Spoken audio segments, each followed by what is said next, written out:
Bueno, hi guys, how are you? Hi. How's it going? 6:30 in the afternoon. Do you notice that you're not as clever as you were at 9 o'clock in the morning? Yes, it happens. Okay, so as Laurie already gave like a beautiful summary of my life, I'm just going to show you a couple of pictures because I want to do an activity after this. I'm going to slot in some numbers, so it's going to be a visual, spatial, logical, mathematical thing. I co-founded this school 12 years ago, and I have been teaching for 35 years. So I started in the 80s. Can you believe it? Many of the people in the audience were not even born in the 80s. But thank God some people were. 17 years ago, I started talking about the brain. I work for Conceptual Age, and I am a very proud speaker for Oxford University Press. Thank you for bringing me again. Thank you, Laurie, for having me again. IATEFL and Oxford, thank you from the bottom of my heart. And I finally became an author last year because I finally wrote my book. Oh, this is not working already. Okay, hold on. Oh, this is not good. I finally wrote a book. I was in Serena, in Chile. Because the portal de acceso keeps appearing all the time. I don't know what to do with this. Let's see. Hold on. Can you see because I can't see a thing. Boris. Porque me aparece portal cautivo. I don't know how to get away from that. Escape could be one thing, but it's not working. Oh, damn. Bueno, there we are. It doesn't work anymore. Maybe Boris can help or can do something. I think Boris is reading a magazine or something. Or watching TV. Porque aparece portal de acceso. Oh! Portal de acceso. Hold on. I think I did it. Okay, so that's my book, finally. And I wrote it in Chile, so I think that you're all part of it. And although this seems very exciting, and it is, the most important thing in my life are these two. And Juan and Jasmine, adolescents, 19 and 21 years old. I was in Concepcion a couple of weeks ago, and I was delivering this talk for adolescents. I was explaining the brain to adolescents, and they had to fill in an evaluation form at the end. And one of the questions was, what did you like best of this talk today? And many people said Juan. So, because it is 6:30 and you need to move a little bit, I want to see how many of you started teaching in the 80s. So if you started teaching in the 80s, this was your music. So if we have people who start, ¿puedes subir, Boris? If you started in the 80s, can you do something with your body? Move, stand up? No sean tímidos. If you started in the 80s, yes, Ceci, thank you. Now maybe you started in the 90s. So maybe you started in the 90s. So if you started in the 90s, this was your music. Do we have people from the 90s? Yes. Okay, so move a little bit, send oxygen to your brain. Great. Now maybe draw from the 2000s. If you started teaching in 2000, this is your music. Remember? Right, so who knows who these people are? Black Eyed Peas, very good. And maybe you started working only a couple of years ago. So if you started in 2010, let me see who you are. So you're the Katy Perry bunch. Okay, so you moved a little bit at least. Now, because I am a Shakespeare fan, I also have included somehow these 400 years that we are commemorating, and I'm trying to divide the talk into prologue, epilogue, and acts like its plays. So the first part is, today's talk is about where are we in education and where are we going to. So I thought of bringing 5 experts to explain to us where are we now and where are we going from. Can you talk to the person next to you and share if you know any of them? the names of any of these people.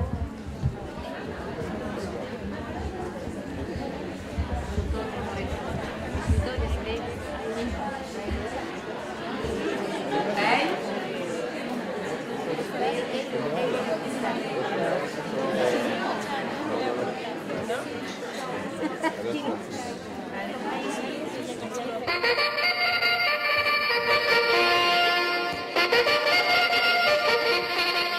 Okay, how many of you recognize one?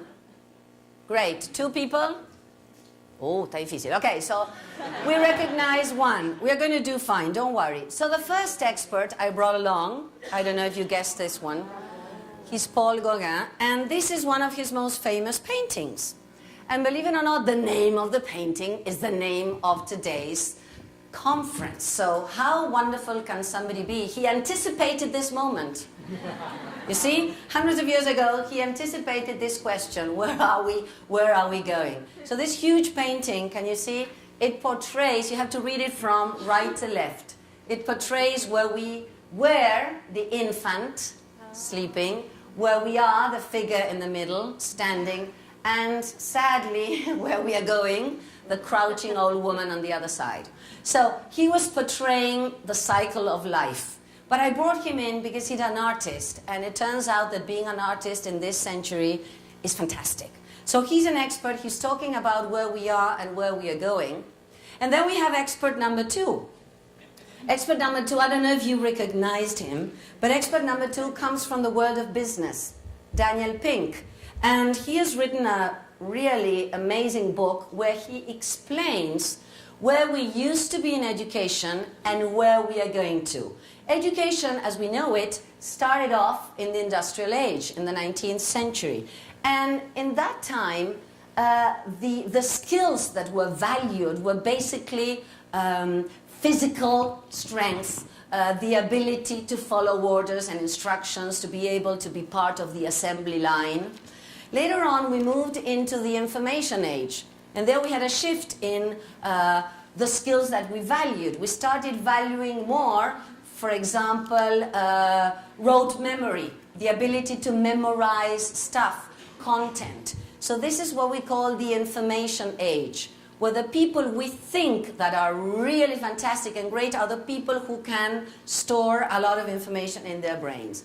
And we are moving away from here, according to Daniel Pink and many neuroscientists, and we are moving into the conceptual age. And this age is going to privilege other skills, not physical strength, not rote memory, but empathy, creativity, inventivity. So, as you can see, basically when you talk about the brain, we have been favoring in school anything called L-directed thinking, left-directed thinking. So in the information age, it was important to be able to be good in language, maths, basically, and anything that required learning content.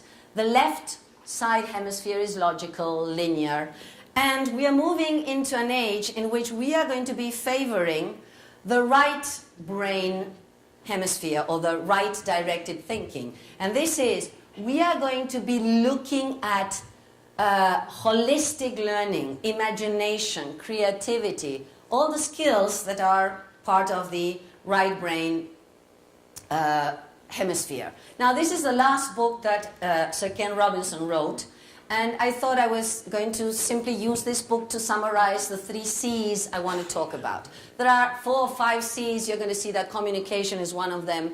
But today I wanted to focus on these 3. These are the basic definitions for the 3 of them. And if I had time, I would have asked you, obviously, to brainstorm them. One of the things we need to start doing when we brainstorm is allow your students to brainstorm by writing. This is, a lot of people would prefer to die other than participating orally in class. So if you tell them, we can brainstorm, but first write down in a post-it or in your copybook your ideas, you're giving those people more time to reflect upon the question, and you're making sure that everybody is participating, not only the people who put up their hands. But today, I'm sorry, I didn't have time for that. So here we have the 3 definitions we are going to be talking in depth taking each one of them. So basically what we are saying is education, neuroscience, everybody is telling us that the keys to the kingdom are changing hands. This means being successful in the 21st century will not mean being able to memorize stuff. Being successful in the 21st century will be able to be part of a team, to understand yourself, to get along with others, to be able to create new products, etc., etc. So we're talking about change. We are talking about redefining education. So I thought that this was a beautiful metaphor of this, because it's like every time you change, a part of you dies a little bit, but in sake of something better. How does one become a butterfly? You must want to fly so much that you're willing to give up being a caterpillar. So the first thing here to say is you need to want to do it. We can't force change into people. So each one of us sitting here, we are all going back to school, some of you on Monday, some of us in a week time. We need to want to make the change happen. And as Ken Robinson says, this revolution has already started. And you know what? As many other revolutions, it's not going to happen from top down. It's going to happen from the ground up. What each one of us does every single day in our classroom is what is going to redefine education for this century. So let me tell you a story. Now imagine you are this teacher and you are riding a horse that doesn't look very healthy already. My question to you is, what would you do if the horse dies on you? So you can discuss if you want for a couple of seconds. What would you do if you're riding a horse and it dies on you? Options. Give me options.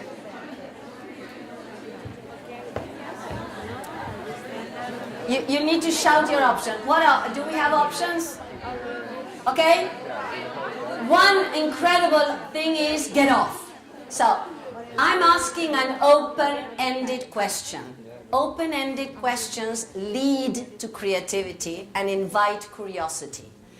Open-ended questions mean, there isn't only one answer and it is in the brain of the teacher and I have to guess it.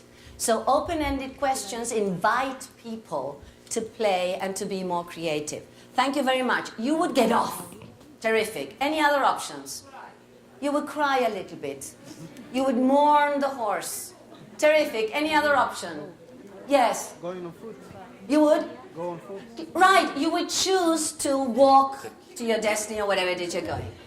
Did any of you think of trying to revive the horse? No. Okay. Did anybody of you think, I'll keep going in case it...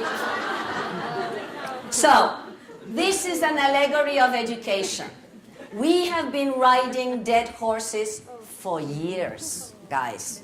We are riding dead horses. We know the horse is dead, meaning we know we are not getting the academic results we want. We know we are not getting the quality teaching we want, but we don't get off that horse. Why? Some of the things that Scott said in the morning. Maybe because we don't know what else to do. Maybe because we don't want to get outside our comfort zone. But the point is, this is not working anymore. So, my new friend, I need to boast a little bit this, okay? So how many of you get a hug from Sir Ken Robinson? Now let me tell you the story behind this picture, because this has everything to do with what I'm saying.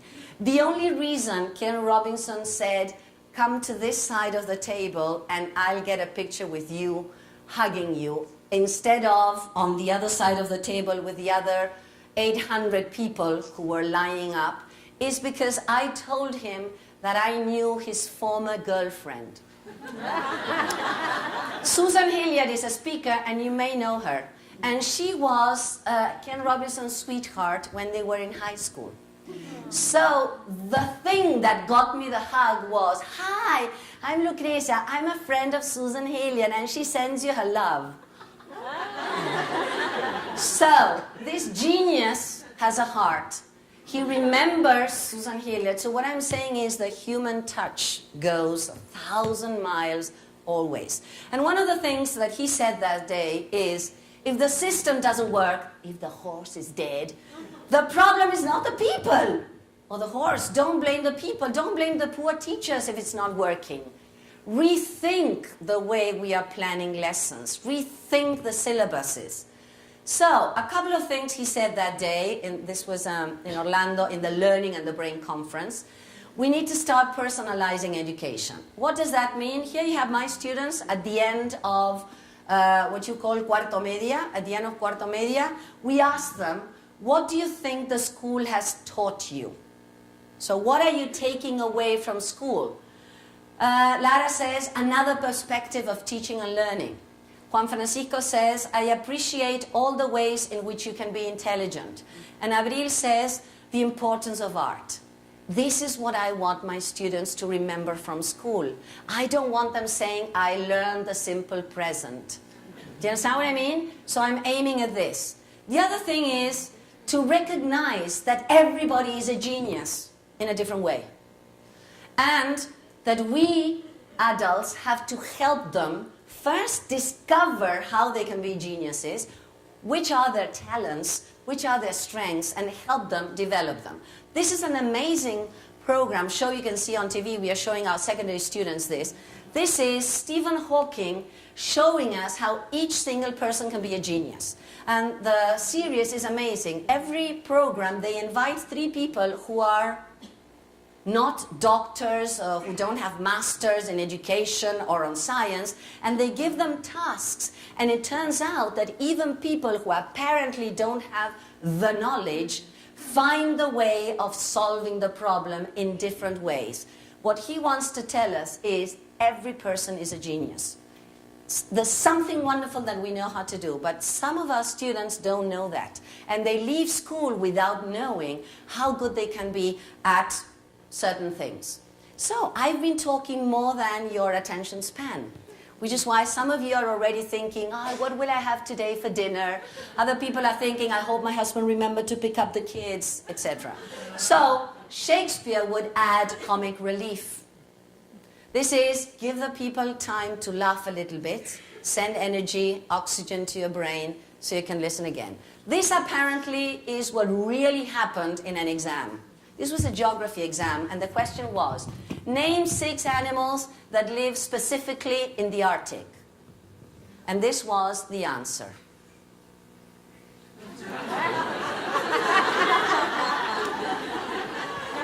Perfect. Okay?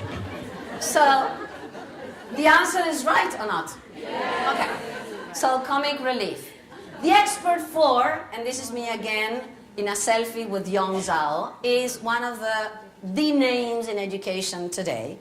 And he says the problem with schools is we keep fixing things instead of changing them altogether. So we keep doing the same thing but better over and over. And what he says is we need to change that, not to reform school, but to transform it. Maybe in the 19th century, you were well off if you simply obeyed orders, if you just sat there and you were part of this assembly line. But today, you need to be great to be valued. Why? Because many of your students are going to leave school with exactly the same degree. And who is going to employ them? Are they going to be employed because of that degree or because of other strengths that these people have? For example, imagine Lady Gaga back in the 19th century. Nobody wanted a creative person in the assembly line at Ford. You wanted people who simply paid attention and followed orders. But today, entrepreneurship is the word of the century.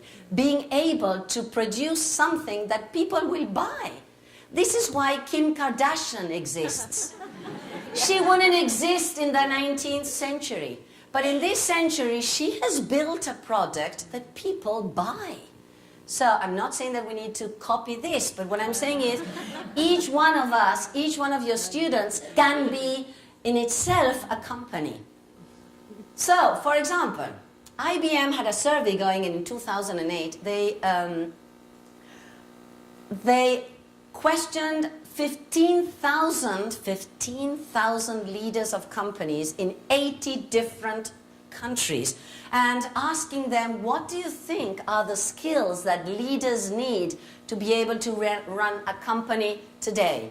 And this was the answer, these two. The ability to change, because as we are speaking, they are discovering new things, so this talk is already old when it comes to neurosciences. And creativity, to be able to have a combination of two old things and make something new out of it. So what are we doing in schools to develop this? Or are we still insisting on sticking to the curriculum? Okay? So, for example, NASA is so clever that every year they have a school space program where they invite 72 secondary students from all over the world to go for 2 weeks and plan the next mission to Mars. So they're not doing them all with just the NASA guys. They are inviting the young people from all over the world with different cultures and different ideas to sit at the table and start thinking, how are we going to put a person in Mars? Okay? So this is one of my students doing the school space program. And basically one of the things he said is, it's all about teamwork. NASA works, or it really gets people into space because of teamwork. What are we doing in schools to develop teamwork? The other expert, the last expert, is Daniel Goleman. Daniel Goleman was famous for bringing the topic of emotional intelligence again into the picture. And he talks about IQ, intellectual quotient, versus EQ.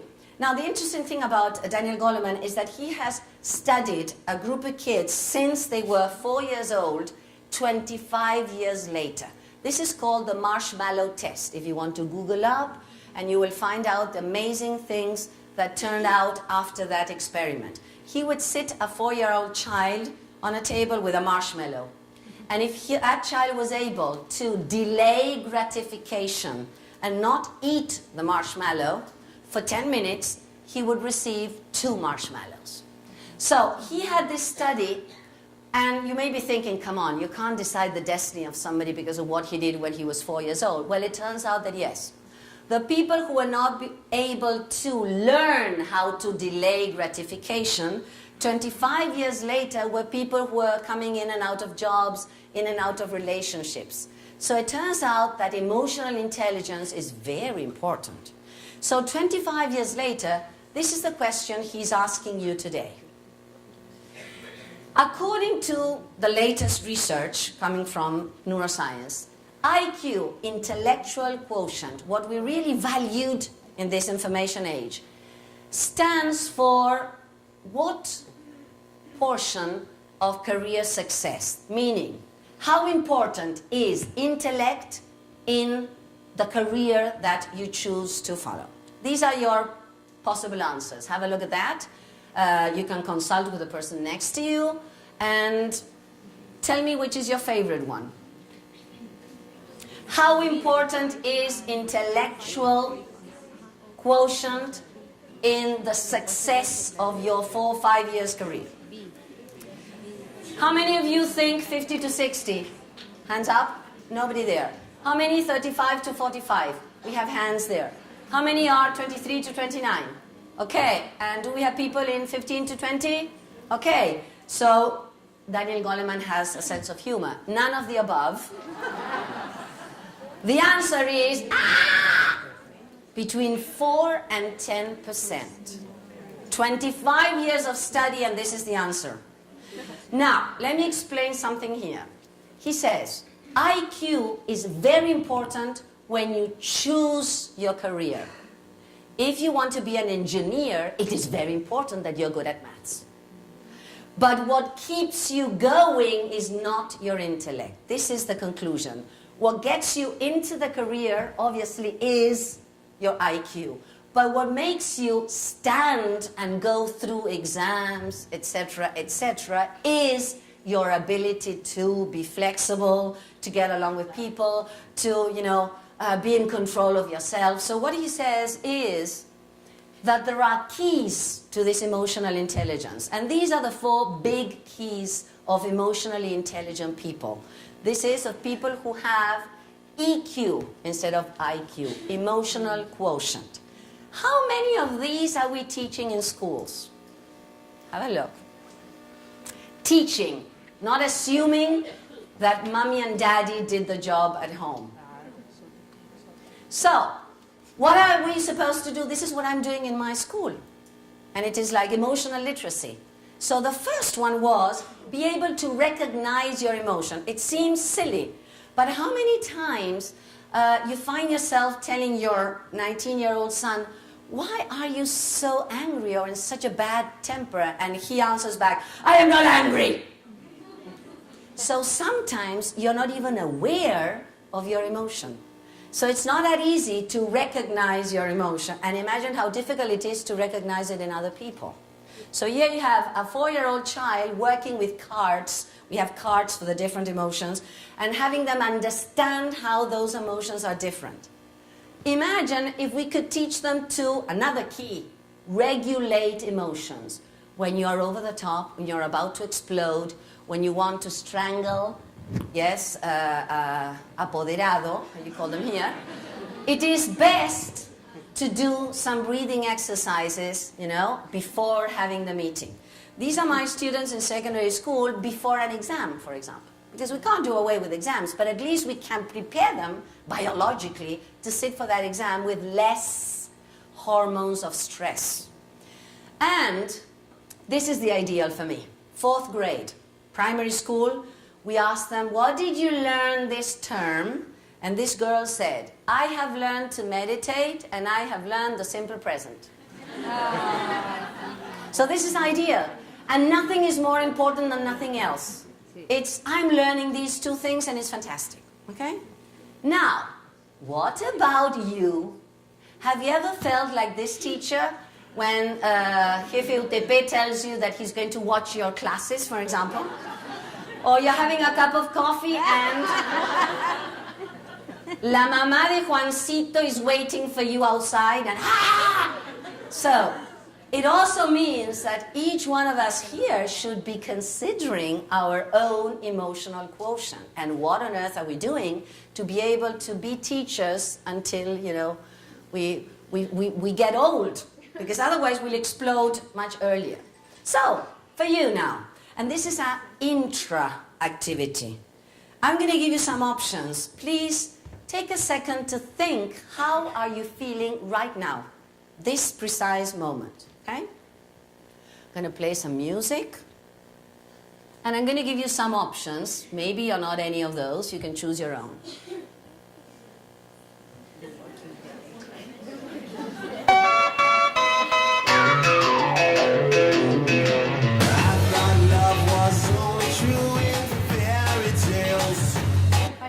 Okay, are you there in any of them? I don't know what's going on today with this.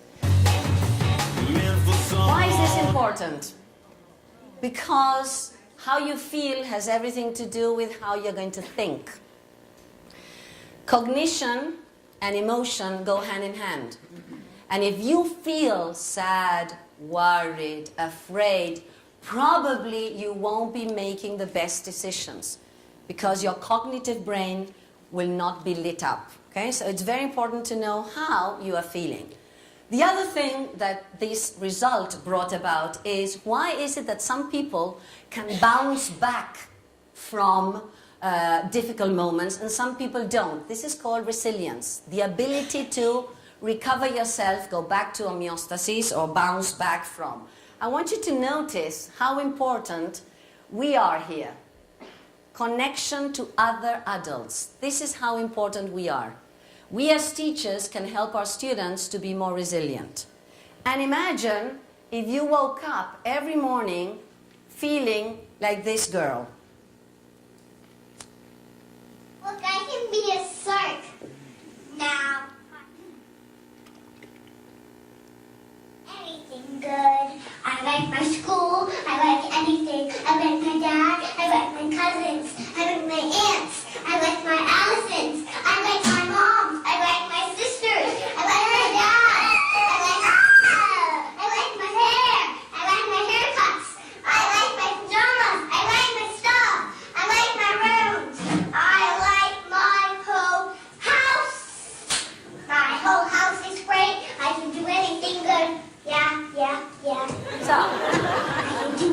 don't do it on top of the basin. But the point here is, apparently, having positive beliefs about yourself leads to resilience. So it's not about selling your students that the world is perfect and the people are always beautiful. It's telling them that they are going to find stress, that they are going to meet ugly people in the way, but they are going to be able to bounce back from that. How? Some of these are very important. And look how communication is huge here. Okay? So, Act 1 is going straight to the point. And the first thing is talking about curiosity. I brought this quote that I thought was fantastic from Einstein. I think it is an understatement. I think he was quite more things than curious. But basically, why is curiosity important for this 21st century conceptual age? Let me show you something to see if I can trigger your curiosity. What on earth could have happened here? So think about, why is this bicycle kind of born inside a tree? So when you want people to be curious, one of the things you can do is show them unusual pictures. Or use trivia. Where in the world can you find trees with square trunks? Do you know that there is a country in the world that has trees with square trunks? No. Okay, it exists. And it is in Panama. What am I doing here? I am triggering your curiosity because it turns out that a curious brain tends to remember more of what happens in the state of curiosity. So if you're teaching a language, the first thing you need to do is to hook them through something that makes them curious. Because it turns out that they learn in context even the things that they were not curious about. And this is a research. This is another option, a riddle. So with a person next to you, it is a part of the brain. What can this be? A part of the brain. I'm helping you a little bit there. And it is from a very serious book called The Tale of the Dueling Neurosurgeons, and every chapter starts with a riddle. I'm helping you. This is not a branch. Wow. So, at least we're almost there. Limbic. Yes, because this is a sister. Remove the ER, so this is the limbic system. Okay? And the limbic system is that part of your brain that can or not allow your thinking brain, your creative you, the part where you have your values, where you do your maths, when you learn your English. This is the part that will decide if your clever you is activated or not. So this is how important the limbic system is. And this is like a link between your critical sky and your reptilian hell. This is the part of you that behaves like a little animal. And the first thing we need to do is, nobody is going to be curious in the classroom if they are afraid. So in order for you to be curious, you need security. You need your classroom to be absent of threat. Because the brain works from downstairs upstairs. So the first thing you need to cover is safety and motivation. And only then is the clever brain interested in challenge me, give me a riddle, give me a problem to solve. So curiosity will happen only if there is a safe environment. Otherwise, what happens when the limbic system is triggered is that sweet little boy that you adore, that day is very angry, and he doesn't look like this sweet little boy, he looks more like this. Or your generally adorable husband, that day had trouble, I don't know, in the office, or maybe he had a ticket in his car, and it turns out that he doesn't look so wonderful. So the limbic system will define if you use your cortical skills or not. So, some ideas for you to breed curiosity. Ask open-ended questions, like the one I asked you in the beginning. This is another idea. Bring an object to the class related to the topic. Have it hidden here. And after you give your lesson, ask them, what do you think is the object I brought and is hiding here? Make it concrete. In this case, I brought a brain. So have concrete objects to make them interested and curious. Now, there is something called a bum, and there is something called a brain, and it turns out that they are connected. So whenever your bum is restless and moving around and you need to go out, can I go to the bathroom? Can I go to the secretary? Can I go wherever? It means that the brain needs a break. So this is your break. Do you all have a right leg? Yes. Great. So then, how smart is your right foot? Sitting there where you are, you're going to stretch your leg and move your foot in a circle that goes clockwise. Can you do that? Go clockwise with your foot. You're doing great. And now the challenge or the difficulty is, with your left hand, draw a 6 and see what happens. Is your foot going clockwise? You're a genius. No. Okay, did it change? So that's your brain break. Great. So as simple as that, a brain break for you to be able to pay attention for the last part. Now, this is amazing. This is very latest of the latest research. It came out in the magazine called Neuron, and this is Matthias Gruber saying that when you are in a curious state, you remember more. This is why we need to activate curiosity in the classroom. And I was in one of his talks, I learned a lot, and he explained to me that when the brain is curious, it activates the wanting system in the brain.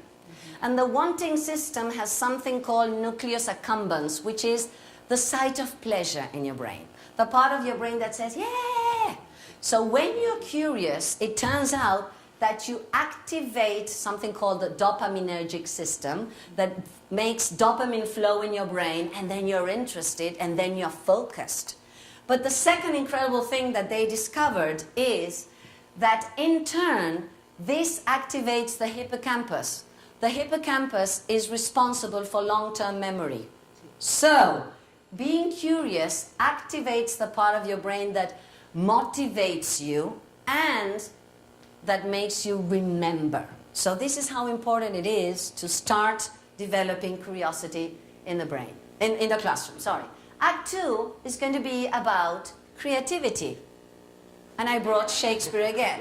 Let's see if you can pick up the joke there.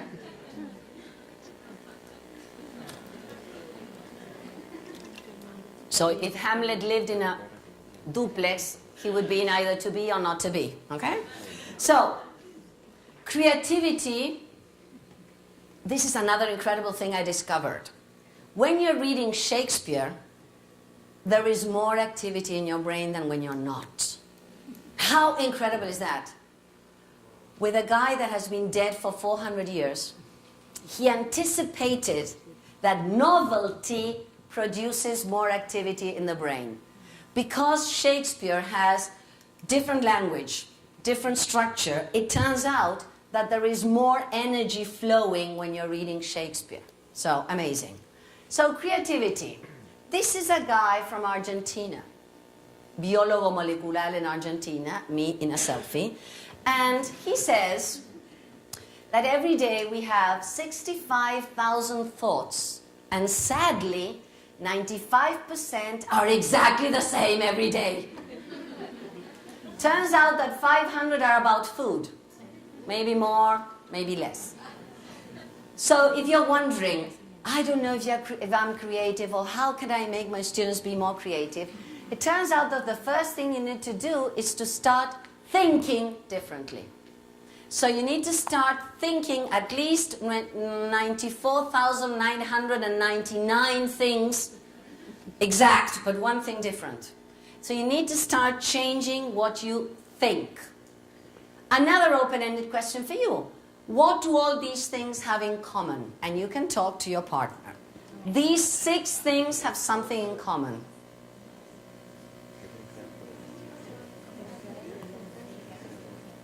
This is penicillin, chocolate cookie, Post-it. What would you say they have in common? Yes? Yes! Thank you very much. You're too clever for this workshop. You need to go shopping. All these things were mistakes. Just like manjar is a mistake. El dulce de leche, because I'm sorry, we invented dulce de leche. It was invented in Argentina and then, but basically manjar was a big mistake also. So these 6 things wouldn't have happened if it weren't for a mistake. What am I saying here? Nobody's going to be creative if they have to be creative from the first moment. We need to allow people to make mistakes in order to develop creativity. Why? Because mistakes are universal. And I think you have the same problem we have in Argentina sometimes with presidents. So you understand that everybody makes mistakes, from toddlers to presidents. When you make a mistake, at least you know, okay, this I won't do again. It is part of the process. Nobody will become creative overnight. You need to be able to understand that you're going to make mistakes in the process. So, finally, if you haven't heard this talk is the most popular talk in the story of TED Talk. It has 330 million views. And he said that day, he has such an incredible sense of humor, he says, I know that Miley Cyrus has more views. But, he said, I don't twerk. So that's a difference. So, this is the little bit in which Sir Ken Robinson says, what is the point of making mistakes? What these things have in common, you see, is that kids will take a chance. You know, if they don't know, they'll have a go. I'm sorry. Am I right? They're not frightened of being wrong. Now, I don't mean to say that being wrong is the same thing as being creative. What we do know is, if you're not prepared to be wrong, you'll never come up with anything original. If you're not prepared to be wrong. And by the time they get to be adults, most kids have lost that capacity. They have become frightened of being wrong. And we run our companies this, by the way. We stigmatize mistakes.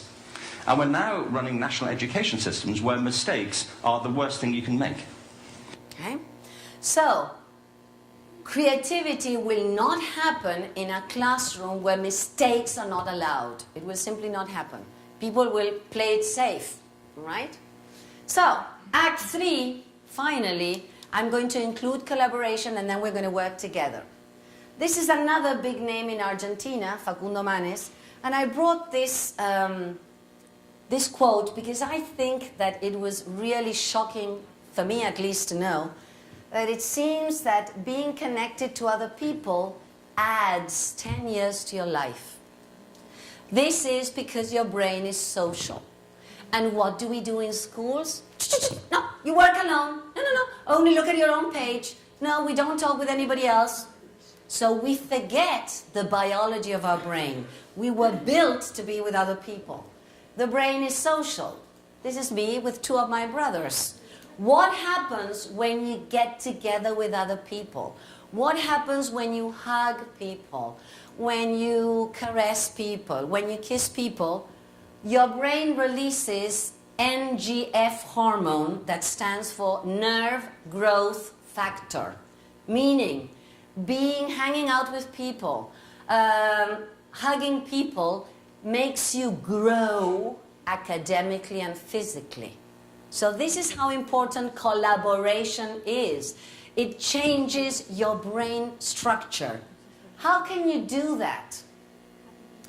One of the things you can do in a collaborative way, for example, cognitively, is ask people to sit in a group and say a story by starting each word. Each person says a word. Okay, for example, let's say that the topic is love. So the first person is going to say love, the second person is love is, the third person love is and you collaboratively make up a sentence or a story. This is something that works wonders, especially with people who are restless. Physically, for example, you're teaching means of transport. Tell them in groups to make a bus with the noises of the bus. The door opening, the guy coming up, the people inside listening to music. Make the bus, make a rocket, make a washing machine with the people standing up and producing the sounds collaboratively. And what are you going to do together with the person next to you? We are going to go through the 4 components of creativity. So if you want to develop creativity in the classroom, this is the guy you want to know more about. Paul Torrance is considered the father of creativity because his research brought about these 4 components as part of the process of being creative. And he says that he also realized that you can assess them. So, look at the person next to you. He's going to be your buddy, your friend for the last 10 minutes because we are going to do things to develop fluency, flexibility, originality, and elaboration. Number 1, you are not going to be creative if you don't start first delivering many ideas. So the beginning of creativity is to be able to generate a lot of ideas, which is what you do in a brainstorming. Okay? So, with the person next to you, an example of what you can do if you want to develop fluency. Think of all the things that are pink in the food category. So talk to the person next to you. Anything you can eat that is pink. Strawberry. No. Depends.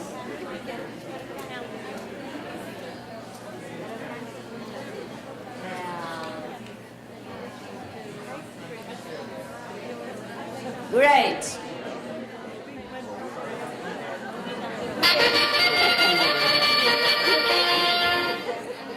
How many?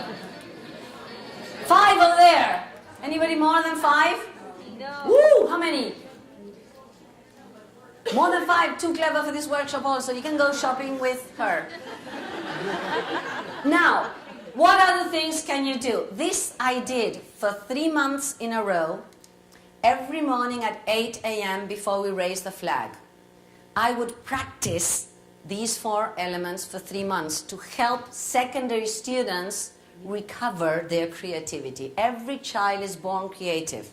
The problem is that they kind of, get out of creativity as they grow older. So, other things you can do, non-verbal brainstorming, which is what I told you at the beginning. Let them write it down. Or, before you teach them anything, ask them, at least come up with 20 questions about this topic. Before I open my mouth about, parts of the house, animals, or whatever, let's think about 20 things I would like to know about that. Physical, I already told you. Let's go to the second one. In order to be creative, you need to be able to consider different options, to be flexible, to be able to change, bend, consider different points of view. So, with the person next to you, think of the soda straw that you use when you're drinking Coke. Yeah. How could you use a soda straw for something else? How many uses can you think for a soda straw? Yeah. Other than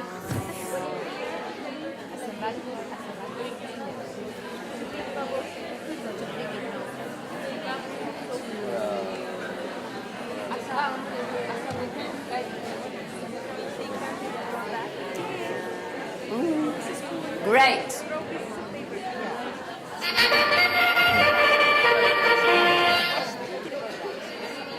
Okay, shut up. Let's go to the third one.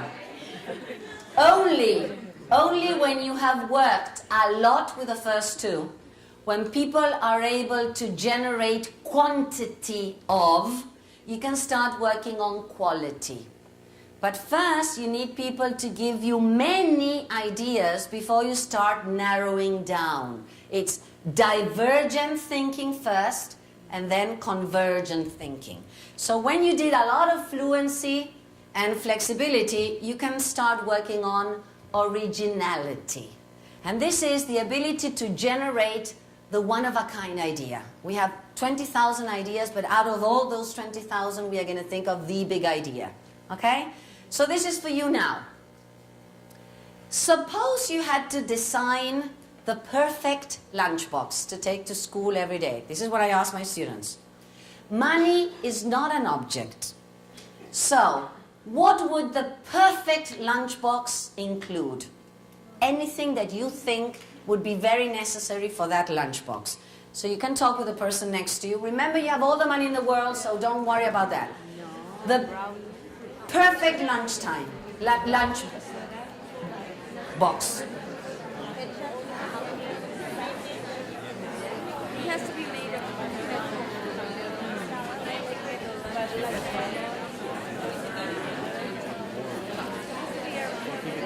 It should have a section for one stuff and a section for the old stuff. Okay.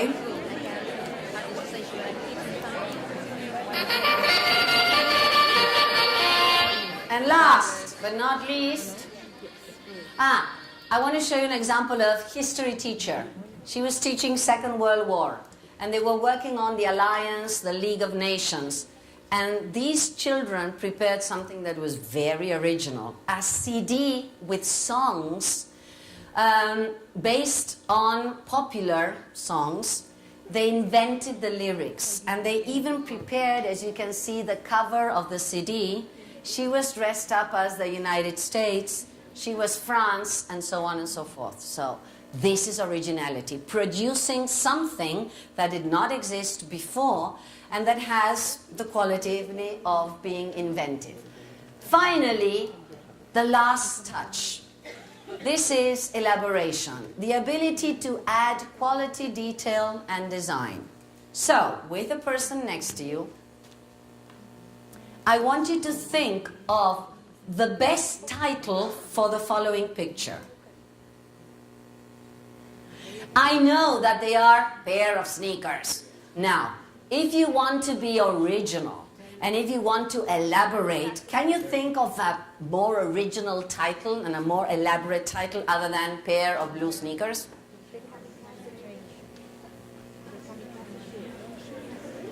Just do it would be one.